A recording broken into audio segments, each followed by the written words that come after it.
E se a Chapeuzinho Vermelho fosse a verdadeira vilã da história? Bom, confuso, né? Eu também fiquei confuso quando comecei a pensar sobre isso, especialmente porque a gente se agarra às histórias que contaram pra gente, dos filmes que a gente assistiu, das historinhas que a gente encontra por aí todo dia. Então a gente passa a pensar, não, é alguma coisa errada, porque a Chapeuzinho Vermelho é a grande vítima de toda essa história. E o Lobo Mau é aquele vilão, é aquela coisa peçonhenta que devemos nos afastar. Bom, essa é uma narrativa que a gente se encontrou com ela diversas vezes. E com esse vídeo e com essa provocação, eu quero te chamar para a gente pensar sobre as narrativas, as historinhas que a gente conta da gente mesmo há muito tempo para as outras pessoas, para a família da gente, para os amigos e até mesmo para aquelas pessoas que a gente acabou de conhecer. Calma, segura aí e me acompanha, porque pode parecer um pouquinho estranho, mas vamos caminhando junto aqui para a gente entender, né, o que essa história ela pode nos ajudar a evoluir e amadurecer diversos pontos. Porque muitas vezes a gente se agarra a uma historinha sobre a gente mesmo. Né? Muitas pessoas se agarram a uma história de que foram vítimas de fulano, de cicrano, de pessoas da família, de pessoas externas, da escola, enfim, diversas coisas que aconteceram. A tal ponto de, por exemplo, na sua vida adulta, fazer um resgate da sua própria história só contando fatos e situações ruins que aconteceram com elas. Assim como na história da Chapeuzinho Vermelho lá, né? Então, ela se agarra a esse processo, ela se agarra a essa história e ela conta isso para ela constantemente. E passa a ser a historinha dela que ela conta para todo mundo. E aí, é tão interessante que fica uma linearidade de um processo onde a pessoa é vítima.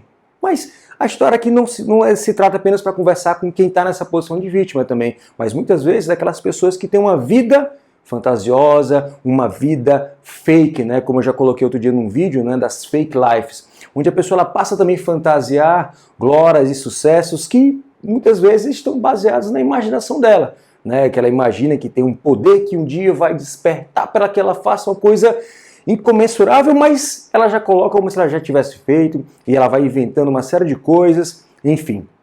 É muito interessante quando a gente passa a pensar sobre isso, porque o recurso da imaginação, o recurso da fantasia, ele é muito utilizado especialmente quando a gente está em processo de sofrimento. Quando a gente se desloca da nossa história, quando a gente se desloca da realidade, a gente se desloca do que a gente realmente viveu. Não é? Porque muitas vezes, eu sei que pessoas passaram por situações trágicas, nós passamos por situações que foram muito desconfortantes e que nos machucaram bastante. Eu também já passei por isso.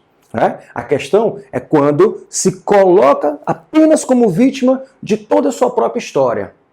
E esquecendo também que nós também erramos, que nós magoamos, que nós ferimos as pessoas e ferimos muitas vezes as pessoas que nós amamos. E aí, olha só como vem um outro olhar para a história, né? Poxa, a gente também comete uma série de erros nesse processo e a gente não para olhar para isso. Ou a gente quer justificar porque a gente foi vítima num certo processo, né? E fica aquela dualidade entre a vítima e o vilão. E aí, eu quero te chamar para a gente se conectar na realidade. Porque, para além do vilão e da vítima, existe uma história real que não é pautada nesse dualismo, né? Porque a gente é muito maior do que isso. A gente comete coisas boas, a gente faz coisas bacanas, a gente comete erros também, a gente amadurece e a gente evolui também. E, para encerrar esse vídeo, né, muito provocativo, quero que você pense sobre a tua narrativa, sobre a tua história, a historinha que tu está contando para todos os teus amigos, familiares, até para os teus pessoas que tu acabou de conhecer ou desconhecidos, e veja se faz sentido mesmo. Né? Ou se você não se apegou à tua própria historinha que você está contando como se fosse a única verdade, como se não tivesse outra forma de entender, outra forma de interpretar, especialmente quando tem outros atores na cena. Né? Quando você vivenciou lá com seu pai, sua mãe, tio, primo, avô, enfim, professor, colegas, enfim, quem seja. Né? Essas pessoas também tiveram seus motivos, tiveram as suas coisas. Não é? Que tal conversar com essas pessoas, tentar entender a partir de outras ópticas, outras formas de ver o que você mesmo vivenciou também, tá certo? Porque afinal de contas, todos nós somos seres humanos e estamos buscando evoluir. Um grande abraço e vamos refletir sobre a vida de uma forma inteligente. Um abraço.